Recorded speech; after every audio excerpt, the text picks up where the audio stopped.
Hola a todas y a todos, bienvenidas y bienvenidos a un nuevo capítulo de nuestro podcast académico Colaborar.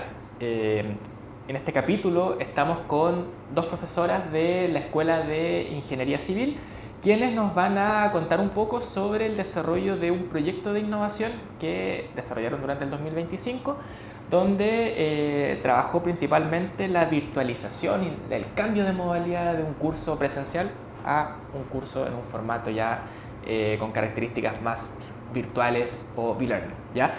Es por eso que les damos la bienvenida y para comenzar me gustaría que nos puedan contar un poquito quiénes son, cómo llegaron acá a la PUCB, cuáles son sus áreas de especialidad y cómo llegaron a trabajar juntas.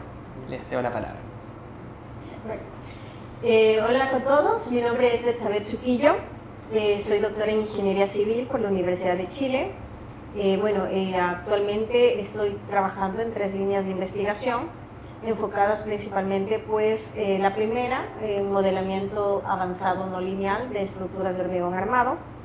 La segunda está enfocada, y de hecho actualmente estoy con un CONDECYT que se enfoca en analizar metodologías de selección de registros sísmicos y comparar cómo afecta ello en la respuesta de muros acoplados. Y la última, que estoy con diseño basado en desempeño y obviamente haciendo investigación, ¿no?, también en estas áreas de educación, ¿no? Soy nueva en la PUCB relativamente, entré en el año 2024 y hicimos match con la profesora Claudia, en la cual me veo identificada con ella, es una excelente profesional, entonces en función de ello me acogía a los temas de investigación que tiene en esta área. Súper. Bueno, yo, Marcela González, Claudia Marcela González, a veces me conocen como Claudia, a veces como Marcela. Soy ingeniera civil, doctora en geotecnia por la Universidad Nacional Autónoma de México. Llegué a la PUCB en 2013. Al inicio, cuando llegué a la universidad, hice el primer proyecto de innovación docente que estaba asociado a temas activos, enseñanza activa, y sobre todo porque tenía el encargo del desarrollo y coordinar todo lo que era la creación del laboratorio de la escuela en ese entonces. Actualmente el laboratorio ya está conformado y anda por cuenta propia casi, ¿ya? Mi área de expertise es mecánica de suelos, dinámica de suelos, área en el entorno experimental. Y ahí hicimos match, ahí fue el match porque las dos tenemos interés en la enseñanza activa y ambas damos cursos que requieren que los alumnos desarrollen actividades experimentales. Entonces ese fue como el punto en común para el desarrollo del proyecto. Pero no es la primera vez que trabajan juntas, ¿ya han hecho otras actividades también en su propia escuela o en otras áreas? Sí, también colaboré justamente en mi proyecto de desarrollo docente, en el cual, como dice Claudia, es nuestro afán generar estrategias activas para los estudiantes. Justamente estas materias como, en mi caso era mecánica estática, materiales de ingeniería, en el caso de Claudia mecánica de suelos, son materias fundamentales en el campo de la ingeniería civil y de hecho que son materias que se van enseñando en los primeros niveles. Entonces es necesario no solamente fundamentar los conceptos, sino también hacerle como algo que pueda fomentar curiosidad en el estudiante. Entonces, justamente por ello fue que establecimos relación. Súper. Oye, si nos pueden contar un poquito cómo surge esta idea de presentar esta innovación, a raíz de qué problema, qué ustedes identificaron para poder proponerla y ejecutarla. Mira, nuestro interés común, ha sido las experiencias activas, particularmente la experimentación. Y resulta que eso tiene el inconveniente del tiempo, ¿sí? Entonces, es difícil implementar nuevas actividades experimentales sin sacrificar el contenido de la cátedra. Entonces, o sacrifican el contenido de la cátedra o simplemente no se implementan las actividades como uno las quiere realizar o con la participación que uno desearía.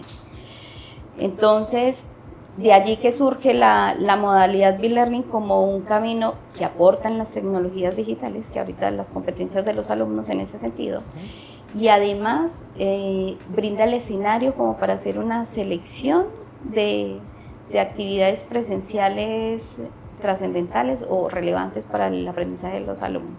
Entonces ahí entran las actividades que pueden ser laboratorio, experimentación, trabajo en grupo.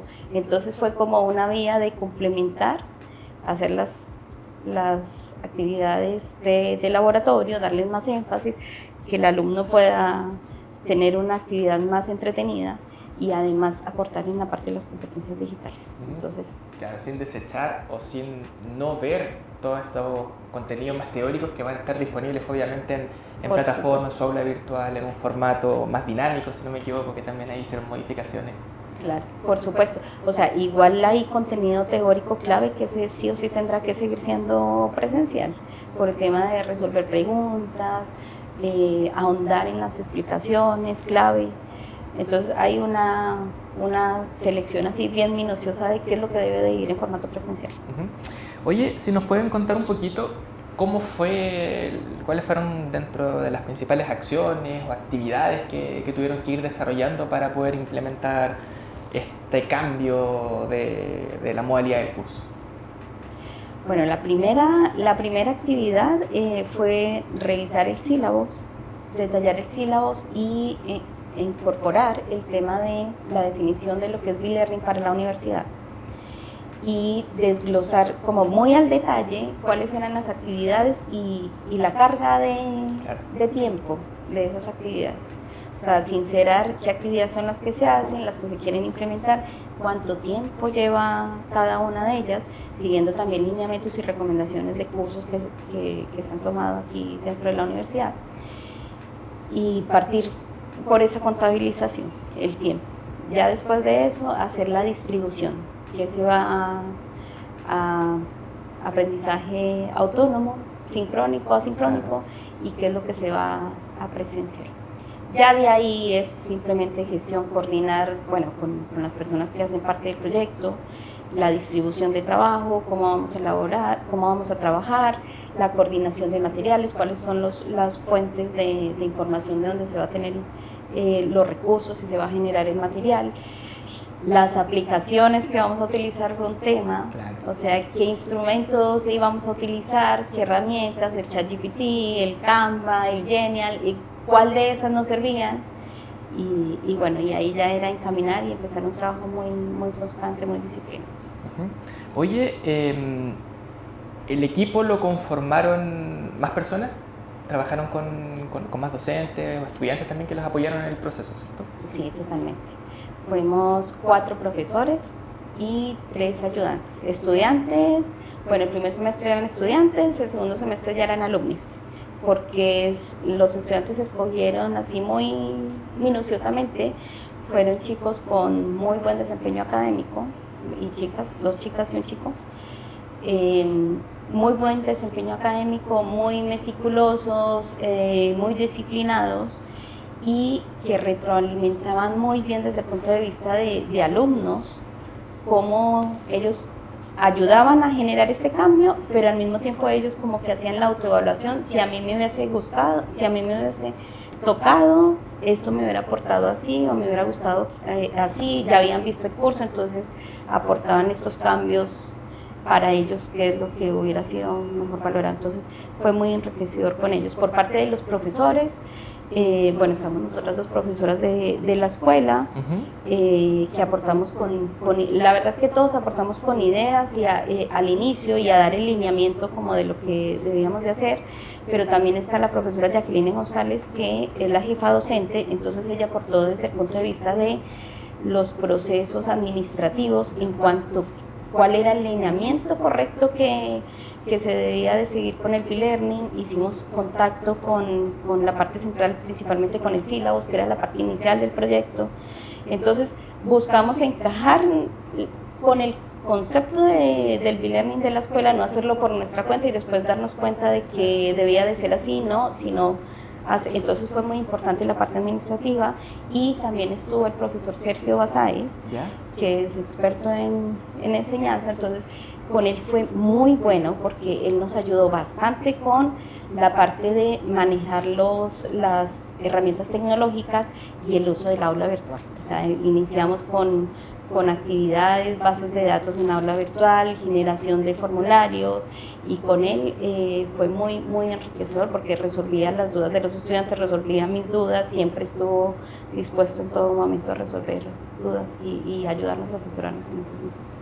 Súper, súper. O sea, el curso ya lo tenemos cerrado, está prácticamente listo para poder comenzar de manera ya oficial para este nuevo año académico, ¿cierto? Se implementó el año pasado, ¿Ya? O sea, se generó en el primer semestre, porque el curso es de primer semestre, se generó material y se fue implementando. Ya, fue más en el proceso. Fue como el proceso, sí, fue como la marcha blanca, Claro. El diseño, creación y marcha blanca al mismo tiempo.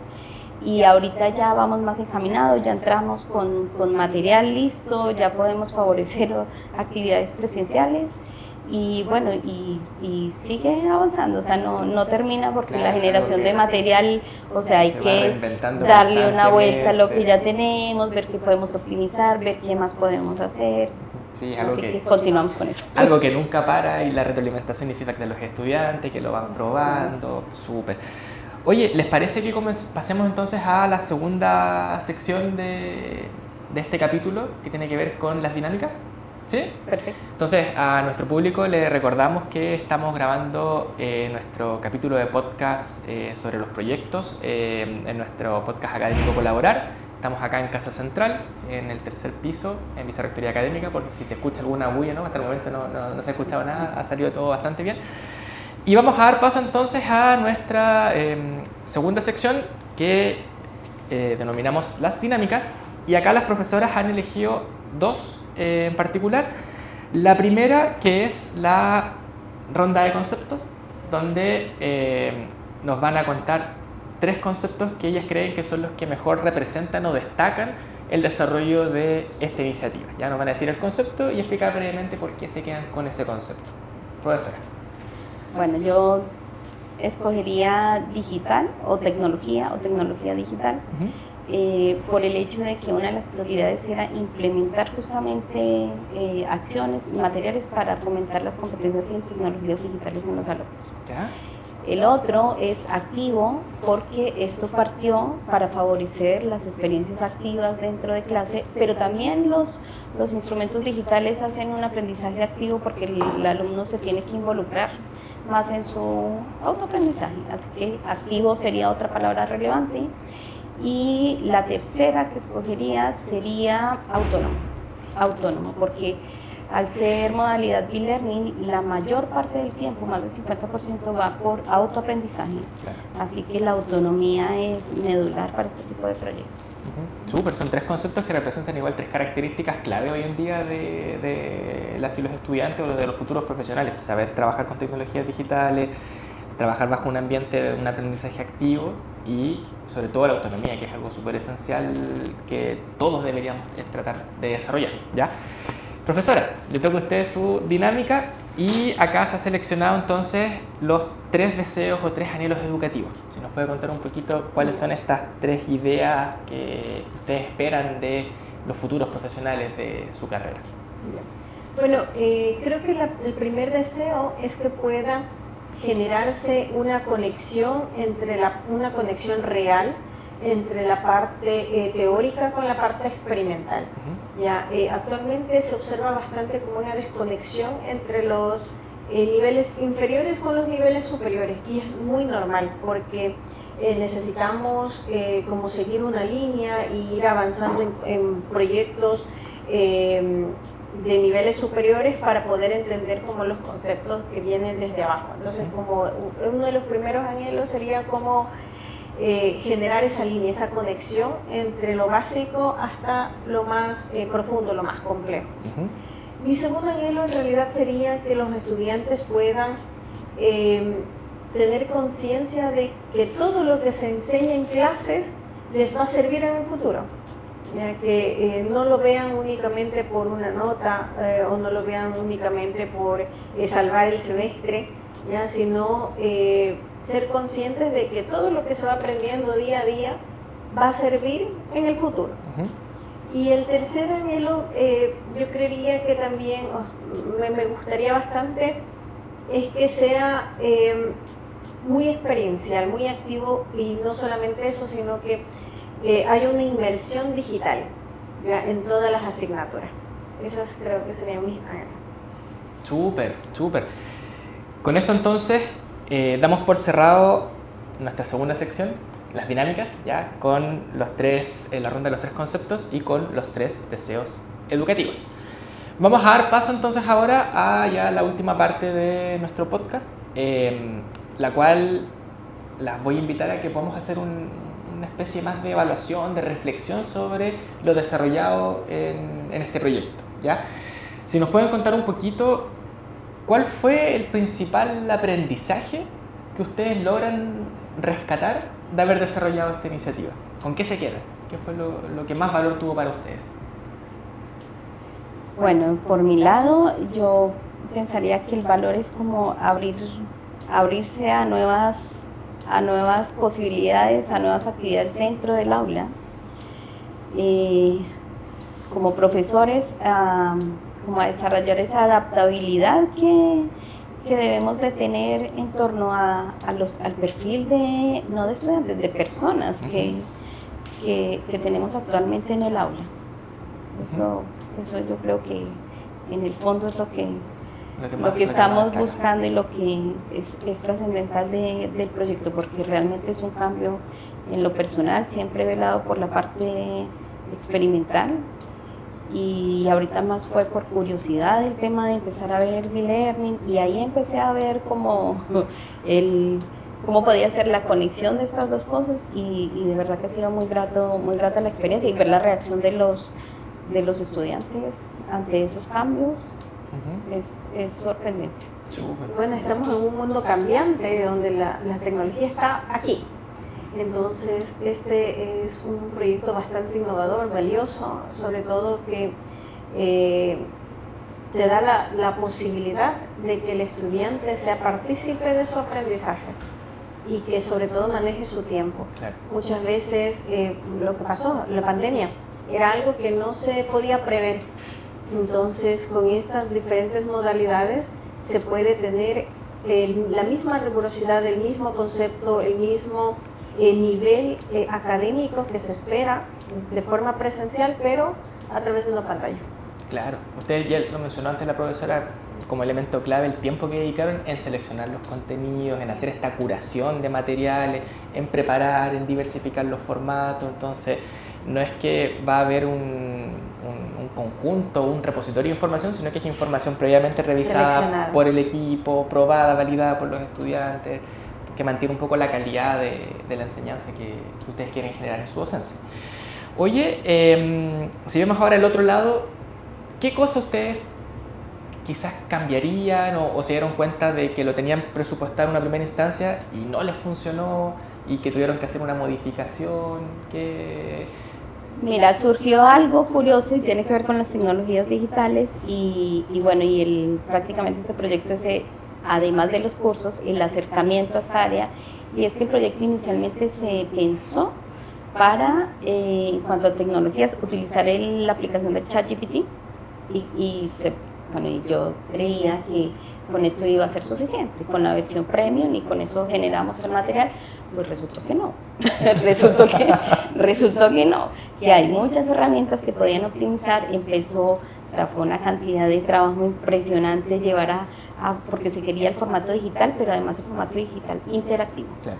Entonces, teníamos que generar gráficas que fueran propias, no copiar, no escanear, sino generar. Entonces, en ese proceso hubo una queja permanente de los ayudantes porque se estaba llevando mucho tiempo. Sí. Entonces empezamos a extendernos con el tema de las aplicaciones, y ahí nos extendimos al Genially, al Canva, que eran cosas que no estaban contempladas anteriormente, y me imagino que hay otras que si seguimos buscando, quizá otras nos hubiera ido mejor también.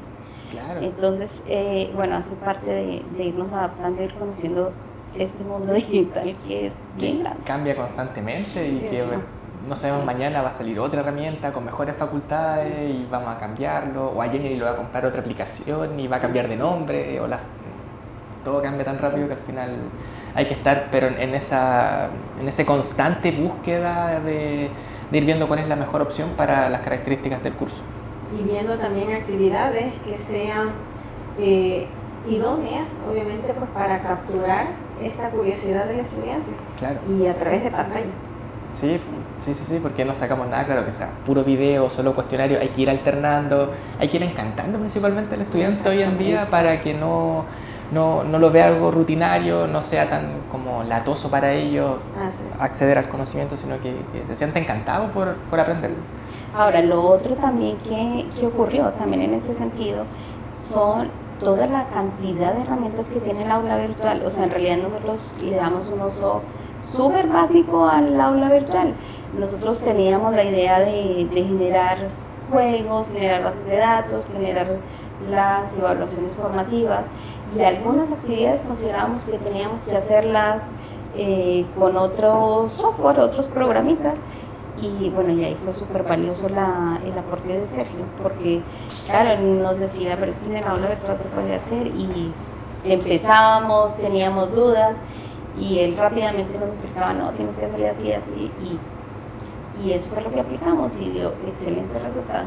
A través del aula virtual quedan las bases de datos cargadas para los siguientes semestres, entonces se facilita a futuro el trabajo enormemente.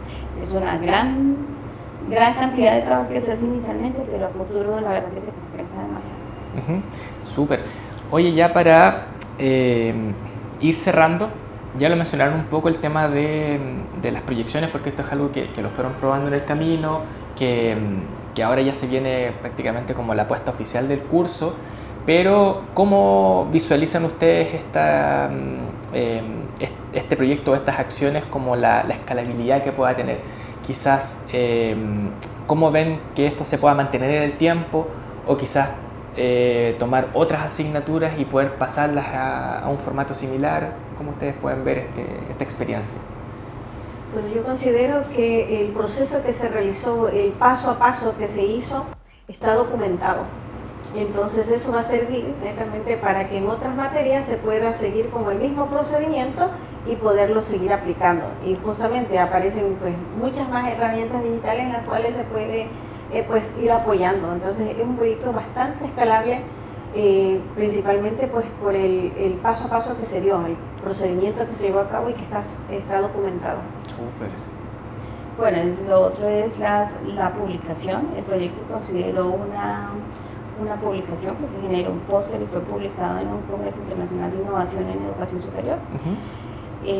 Y lo otro es que, si bien el proyecto buscaba modificar el formato del curso, ahora puede escalarse y trascender a hacer un estudio más a fondo y más detallado del impacto que está teniendo, porque ahorita nos pasamos con algo que está funcionando, que es novedoso, que ya la variante novedad ayuda a que sea exitoso, pero ¿qué pasa cuando ya la novedad haya pasado?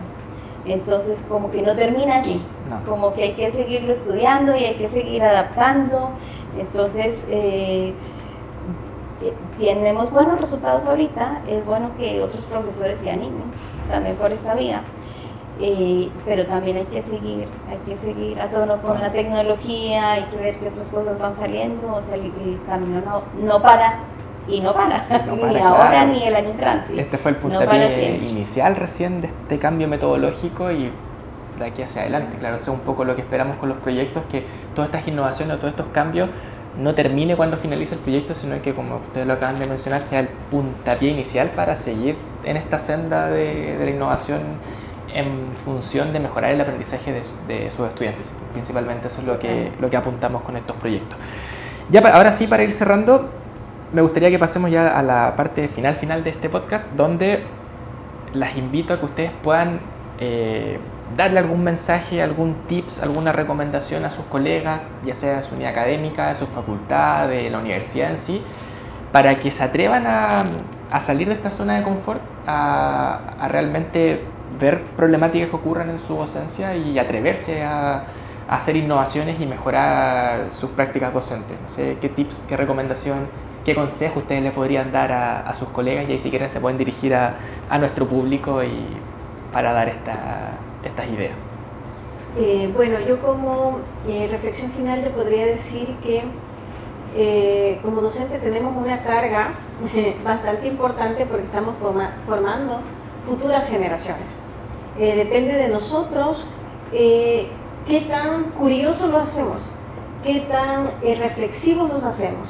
Debemos tomar en cuenta que la docencia no solamente es enseñar, es transmitir, es incentivar, es innovar, es investigar. Entonces, tenemos como una responsabilidad bastante grande en el cual estos diferentes proyectos nos ayudan a poner como enfoque principal qué puedo hacer yo para que los estudiantes se interesen un poco más, ¿ya? Porque, insisto, son los que posteriormente en unos años van a construir nuestras casas, posteriormente en unos años van a curarnos de alguna enfermedad. Entonces necesitamos incentivar esta curiosidad tomando en cuenta el nivel de rigurosidad y hasta qué nivel de ayuda les podemos dar. Entonces, incentivarles para que sigan desarrollando estos proyectos porque nos hace darnos cuenta que existen muchas perspectivas en las cuales podemos abonar y podemos mejorar. Súper.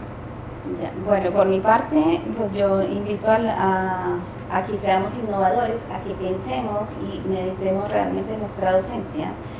Hay un tema muy básico aquí que es la motivación. Hay que tener al estudiante motivado, pero también debemos estar motivados nosotros como profesores. Entonces, no solo se trata de conocerlas, o sea, ya no se trata solo de conocer una disciplina. Ahora se trata de darle valor a la relación que tenemos con nuestros estudiantes, al impacto que estamos generando en ellos. Y debemos de motivarnos, o sea, tomar incluso por curiosidad los talleres, los cursos que se hacen en la universidad. La verdad que cuando uno los toma por curiosidad, a veces uno no está alejado de algunas temáticas que tienen los talleres. Y uno entra por curiosidad y tratar de hacer el ejercicio mental de ver cómo eso yo lo puedo aplicar en el curso. La verdad que de allí surgen varias ideas. Bueno, este proyecto es justamente el producto de ese ejercicio. Súper. Oye, muchas gracias por estar acá, por habernos compartido un poco de su experiencia de haber trabajado en este proyecto. Espero que siga manteniéndose, que sigan ustedes con esa idea de innovar, de mejorar sus prácticas docentes y que para esta nueva versión de este nuevo semestre académico el proyecto funcione súper bien y puedan seguir ahí mejorando el aprendizaje de sus estudiantes, ¿ya?